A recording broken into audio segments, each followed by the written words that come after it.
baik yang sekarang menjalani isolasi mandiri, karantina, penyintas, atau yang sudah berbagi menjadi donor plasma konvalesen. Senin sampai Sabtu jam setengah 9 pagi dan setengah 5 sore. Mau berbagi cerita autis juga, hubungi di WhatsApp di 0811 309 1009.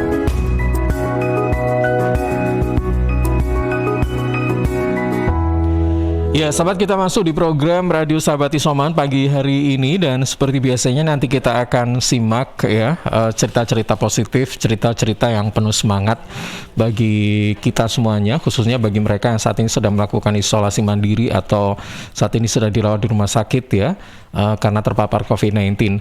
Dan tentunya apa yang akan kita simak ini sekali lagi mudah-mudahan menjadi penyemangat buat kita semuanya ya. Dan nanti kita akan dengarkan bagaimana penuturan narasumber kita pagi hari ini ya, yang saya dapatkan. Beliau ini adalah seorang perawat ya di Rumah Sakit Delta Surya, bernama Andy Kristiawan. Baik, kita sapa.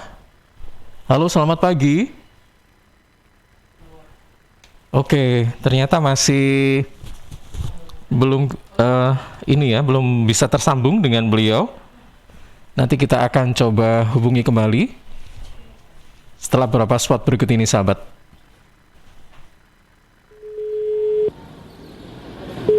Ya, halo, ini siapa? Ini Mama, sayang.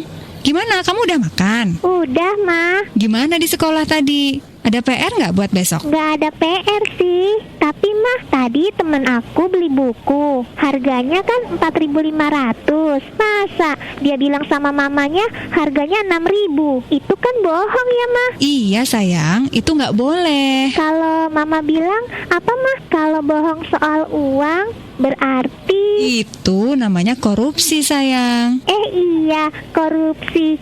Itu nggak boleh kan, Mah? Yang kecil aja tahu. Masa yang tua nggak mau tahu? Cegah tindakan korupsi sejak dini. Tanamkan kepada mereka tentang kejujuran. Jadikan anak-anak kita generasi yang jujur dan bersih untuk mewujudkan Indonesia yang bebas dari korupsi. Pesan ini disampaikan oleh KPK, Komisi Pemberantasan Korupsi. Suara Sidoarjo, Lembaga Penyiaran Publik Lokal Pemerintah Kabupaten Sidoarjo. Baik, sahabat, kita masuk di program Radio Sahabat Isoman sekali lagi. Nanti kita akan mencoba menghubungi dengan narasumber kita pagi hari ini. Ada Mas Andy Kristiawan. Beliau ini adalah seorang perawat ya, aktif sebagai perawat di Rumah Sakit Delta Surya Sidoarjo. Baik, kita sapa. Halo, selamat pagi Mas Andy. Halo, pagi Mas. Halo, selamat pagi. Saya Ilham Dianta dari Suara Sidoarjo. Terima kasih sudah bergabung pagi hari ini. Apa kabar Mas Andy? Ya, luar biasa lah baik untuk hari ini. Kayak masih ngantuk ya? Ya, cukup lumayan permintaan saya. Cukup lumayan ngantuk ya? Mas Andy, iya kelihatan masih ngantuk ya, nggak apa-apa. Saya mohon maaf sekali, mungkin ritme Mas Andy untuk saat ini tuh biasanya mungkin istirahat ya, tapi tadi pagi tak obrak-obrak gitu ya. Ayo bangun untuk gabung di sini gitu. Baik, Mas Andy ini termasuk salah satu tenaga kesehatan sebenarnya, iya kan? Ya, tenaga kesehatan ini which is ada di ujung depan gitu kan, untuk bagaimana mengontrol, mengendalikan pandemi COVID-19. Tapi bagaimanapun juga namanya kita nggak tahu ya virus itu ada di mana, akhirnya terpapar juga gitu kan. Nah, ini bisa diceritakan Mas, kira-kira kapan terpaparnya dan pada saat itu seperti apa perasaannya ketika terpapar? Ya, sebenarnya sih terpaparnya sih ya sudah hampir 2 bulan kemarin ya Mas. Ya. 2 bulan?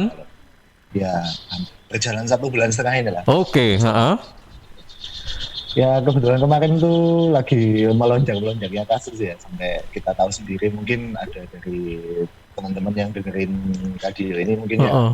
sempat ngalami bagaimana susahnya dapat ke rumah sakit. Iya, betul. Juli kan berarti ya? Ya Juli. Heeh.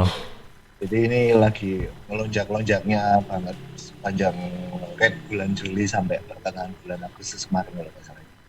Jadi ya saking overnya pasien mungkin ada sisi lengah ya dari saya sebagai seorang nakes meskipun sudah pakai APD yang sebegitu banyaknya ya mungkin ada titik lengah waktu melakukan pekerjaannya sampai akhirnya ya di akhir Juli tanggal 29 kalau saat ya badan tuh tiba-tiba udah drop capek ya mungkin sempat ngalami anosmia juga bahwa kita tiba-tiba kok gini ya mungkin kalau nakes sih ya kita udah respect banget ya kita respon cepat banget sampai saat itu langsung kita lakukan tes cepat saat itu ya yang ada kan antigen aja ya kita langsung antigen ternyata hasilnya reaktif.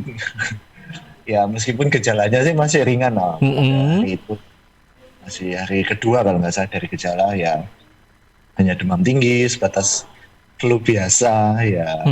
Ya tiba-tiba seperti itu aja sih mas gitu. Oke, jadi gejala yang dialami Mas Endi ini flu biasa, kemudian demam ya, kemudian anosmia juga kan? Benar. Itu di hari yang keberapa anosmianya? Langsung atau? Untuk anosmianya sih hari ketiga tadi. Di hari ketiga baru muncul anosmianya. Apakah juga misalnya sakit tenggorokan atau ada sesak nafas atau apa gitu? Ya untuk hari kelima waktu itu baru mengalami mulai batuk, sakit tenggorokan, kemudian sesak napas. Ya masih skala ringan sih untuk waktu itu diukur dengan oximeter untuk saturasi oksigennya sih ya masih bagus meskipun angkanya menyentuh 91 waktu itu ya cukup takut juga. Iya. Oke. Mas gini, Mas Endi ini kan hidup di antara lingkungan yang dengan lingkungan orang-orang yang ada di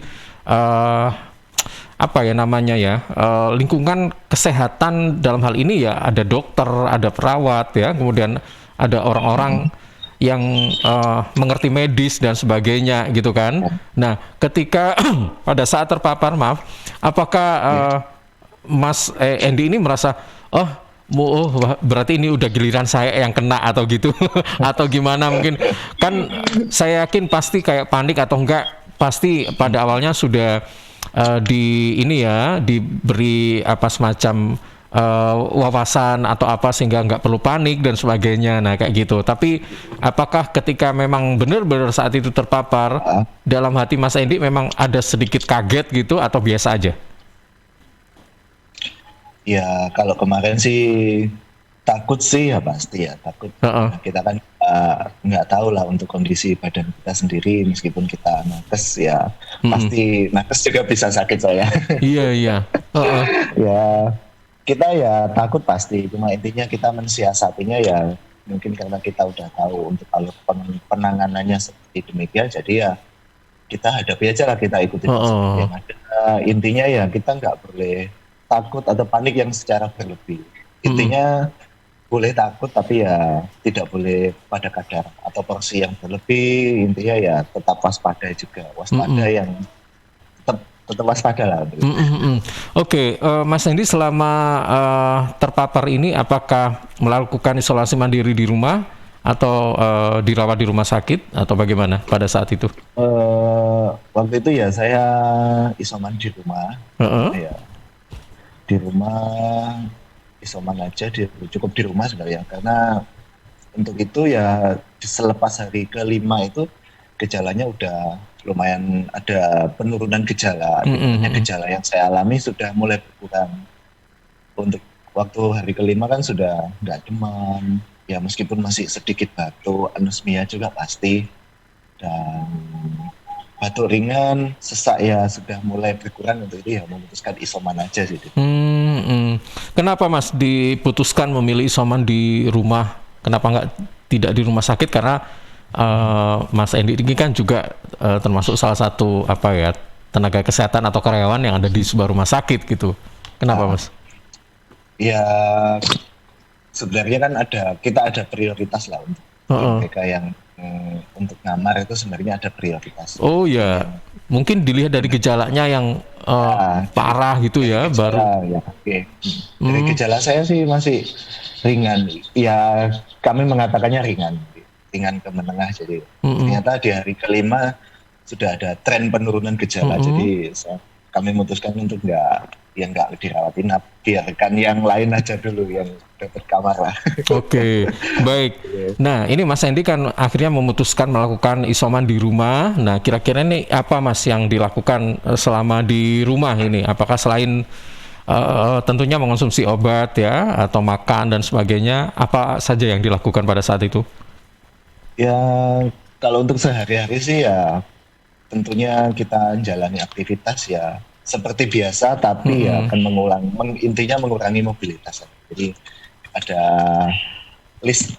press list aplikasi aktivitas, jadi mulai pagi kita mulai ya olahraga kecil, intinya mulai pagi makan, terus kemudian kita lakukan aktivitas lain ya seperti berjemur, olahraga kecil-kecilan. Ya, kemudian kita balik lagi aktivitas, kita makan. Kayaknya kemarin ya kebanyakan makan deh. Iya. Tapi nggak ada penolakan dari tubuh ya, maksudnya makan apapun oke, nggak masalah gitu mungkin, atau ada berdampak muntah atau apa gitu, nggak ya? Kalau kemarin sih nafsu makan tentunya hilang ya, karena mengalami anosmia bukan hanya penciuman tapi ya pengecapan juga. Jadi, kemarin ya ternyata pengecapannya hilang, jadi kita waktu makan rasanya hambar, nggak ada rasa sama sekali. Tapi meskipun begitu tetap aja dipaksa harus makan begitu ya? Ya pastinya kita coba untuk makan terus makan, karena kemarin ya prinsipnya saya makan saya sembuh. Baik, Mas Endi, kira-kira apa sih yang membuat kita misalnya terpapar itu cepat sembuh gitu ya? Kira-kira apa yang harus dilakukan? Sebagai tenaga kesehatan tentunya ini juga termasuk sosialisasi gitu ya. Jadi selain sosialisasi dengan apa yang Mas Endi rasakan, tentunya ini semakin klop bahwa ini loh yang harus dengan pengalaman yang sudah dialami gitu oleh Mas Endi. Apa ini, Mas? Ya kalau buat teman-teman ya ini sih saya terapkan juga ya pada pasien-pasien yang datang. Kita sempat edukasi kalau kita terserang atau intinya kita sebagai pasien positif COVID ya, jadi ya kita harus semangat dulu, kita bangun semangat dari diri sendiri bahwa ini sesuatu yang bisa kita sembuhkan, karena kan ada juga beberapa pasien yang mengalami gejala seperti ini atau sebagai seorang penderita ya mengalami Down syndrome, jadi down ya, jadi downnya mental, secara fisik juga mentalnya mereka down banget karena masih menganggap COVID ini sesuatu yang sangat menakutkan.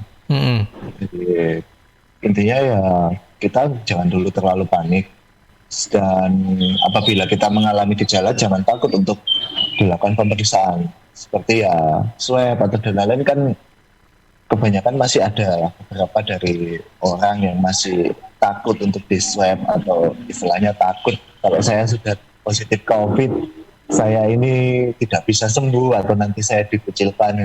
Intinya kita hilangkan dulu lah pemikiran seperti itu.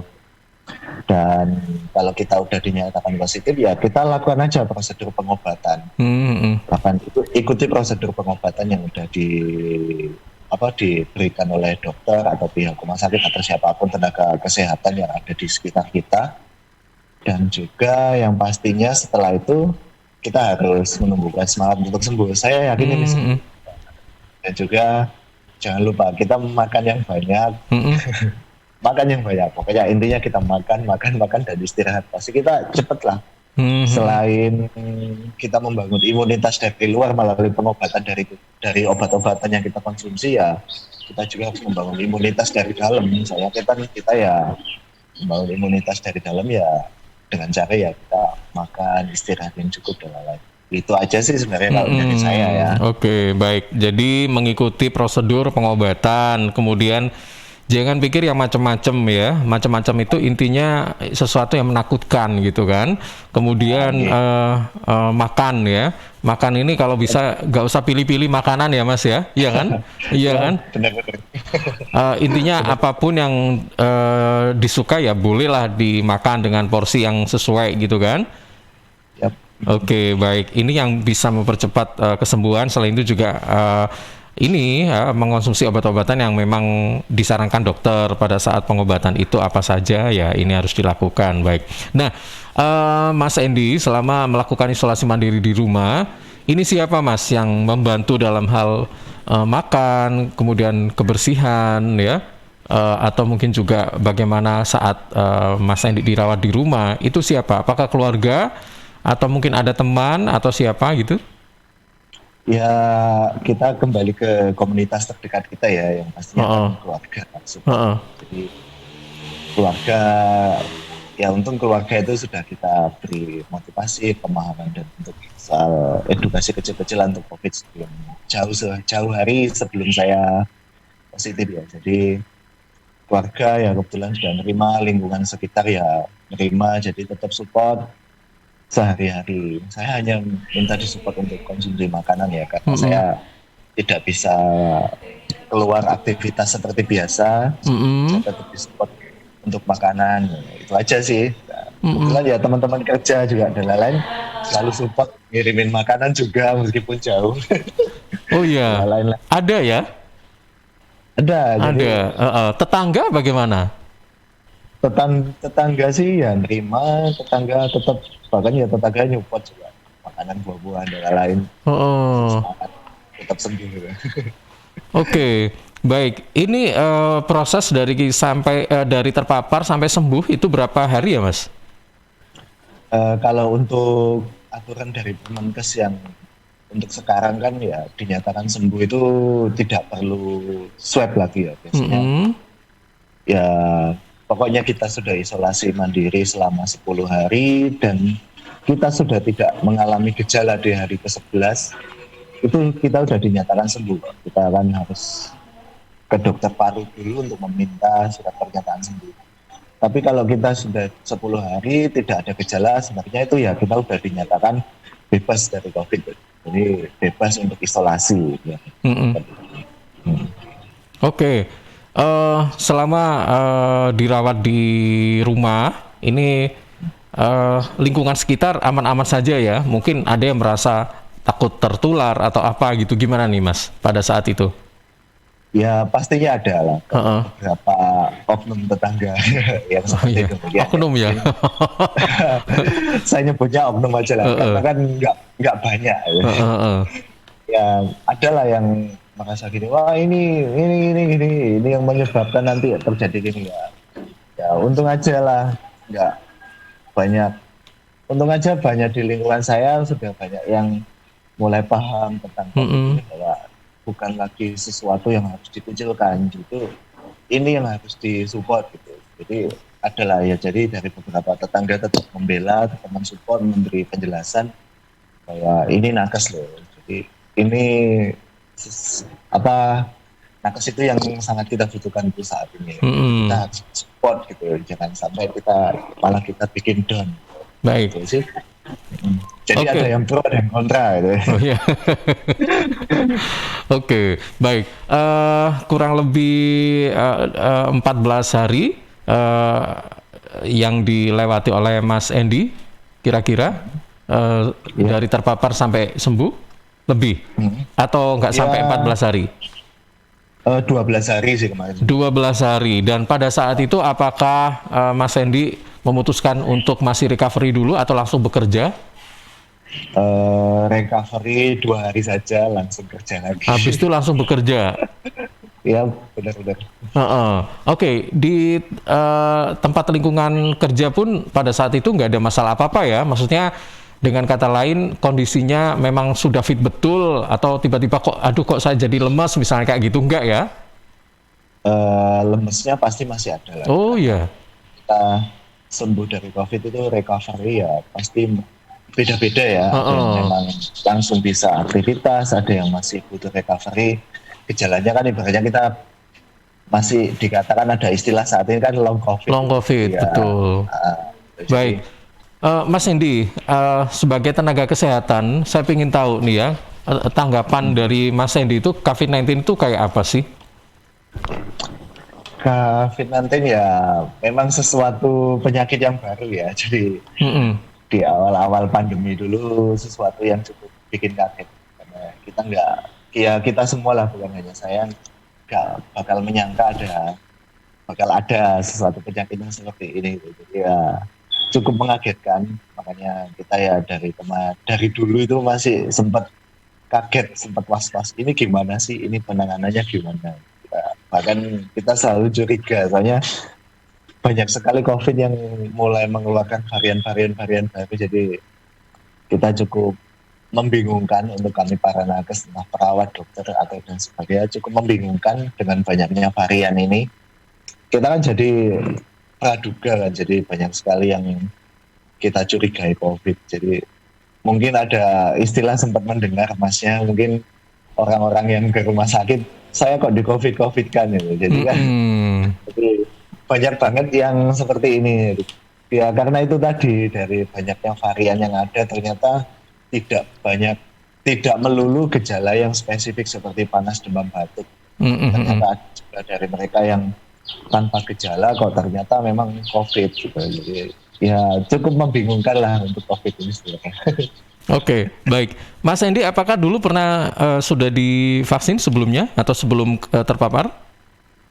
Sudah, jadi saya vaksin waktu itu awal pandemi, dapat 4 bulan di tahun 2020 kemarin. Itu kita udah divaksin, saat itu vaksin khusus nakes lah, vaksin Sinovac. Gitu. Itu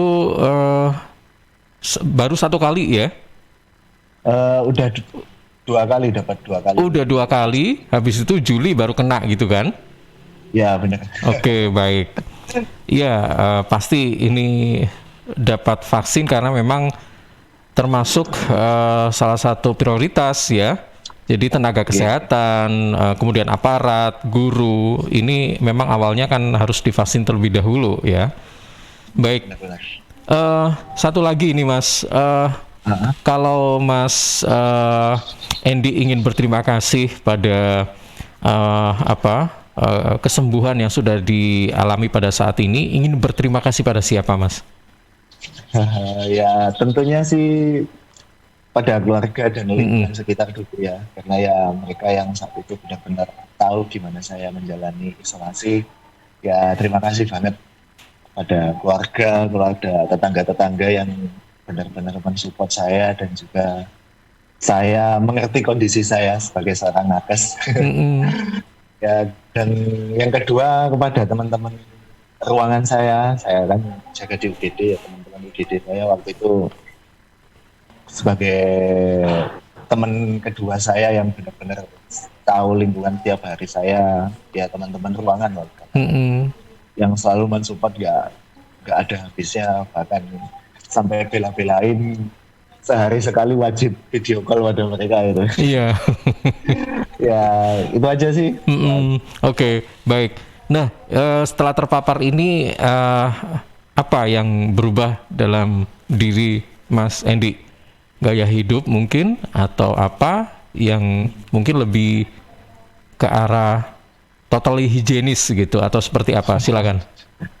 Ya kalau gaya hidup sih kan kita udah nerapin dari dulu ya. Pandemi sampai pandemi awal kan ya kita udah menerapkan 3M ini kan udah lama. Ya mungkin lebih yang berubah dari saya ya, kalau masih ada pasien yang positif COVID ya kita bakal lebih menjiwai lah. Oh gini loh rasanya waktu COVID. Bisa ya, ini ya, saling cerita gitu ya. Ada yang diceritakan. Jadi kan saling supportnya itu lebih nyata lah. Jadi saya dulu pernah alami seperti Anda. Jadi jangan panik, pasti bisa sembuh. Jadi Karena saya dulu pernah mengalami seperti Anda juga gitulah. Ibaratnya sih lebih pejiwa aja. Mas Hendy, yang terakhir nih, apa saran-saran yang bisa kita dapatkan dari cerita Mas Hendy ya untuk sahabat Suara Sidoarjo? Silakan ini. Ya, buat teman-teman yang pernah positif ataupun yang belum sampai saat ini ya, jangan sampai menjadi seorang penderita COVID ya. Tetap waspada aja sih buat teman-teman semua. Kalau misalkan ada teman atau kita yang positif, jangan sampai kita tinggalin, jangan sampai dicap sesuatu yang jelek gitu. Ya tetap kita support lah, entah support moral ataupun non moral ya, kalau bisa kita tetap support, tetap kita dampingi bahwa ini sesuatu yang bisa sembuh gitu. Dan buat teman-teman yang saat ini entah sudah sebagai penyintas ataupun yang belum sebagai seorang penyintas atau ya apapun itu istilahnya, ya kita tetap lakukan pola hidup sehat, jangan lupa pakai masker ya, tentunya itu penting banget, apalagi saat di kerumunan ya jangan lupa lah untuk terapkan 3M tadi. Dan juga untuk teman-teman sekitar ya, entah itu bagi sahabat teman dekat kita ya, jangan pernah menganggap remeh untuk ini. Dan juga yang terakhir, jangan lupa untuk kita dilakukan vaksinasi, karena penting banget untuk vaksinasi. Karena kita kalau udah positif terus kemudian kita udah vaksinasi, itu sudah mengurangi gejala atau potensi atau resiko kita untuk dirawat di rumah sakit. Iya, betul ya. Jadi gejalanya nggak terlalu berat gitu kan? Ya, benar-benar. Kita bisa hanya gejala ringan aja sih. Saya alami. Oke, baik. Baik, terima kasih Mas Hendy Kristiawan. Semoga apa yang Mas Hendy sampaikan ini bermanfaat untuk kita semuanya ya. Jaga kesehatan, selamat pagi, selamat melanjutkan aktivitas kembali. Kalau mau tidur, silahkan mau tidur lagi. Ya, back to Pulau Kapuk ya. Oke, selamat pagi Mas.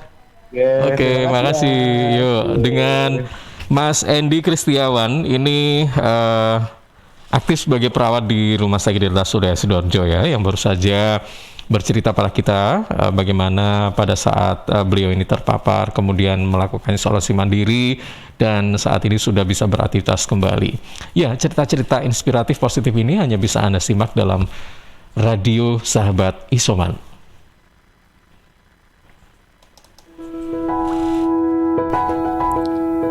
Radio Sahabat Isoman, Senin sampai Sabtu, 8:30 pagi dan 5:30 sore, hanya di Suara Sidoarjo.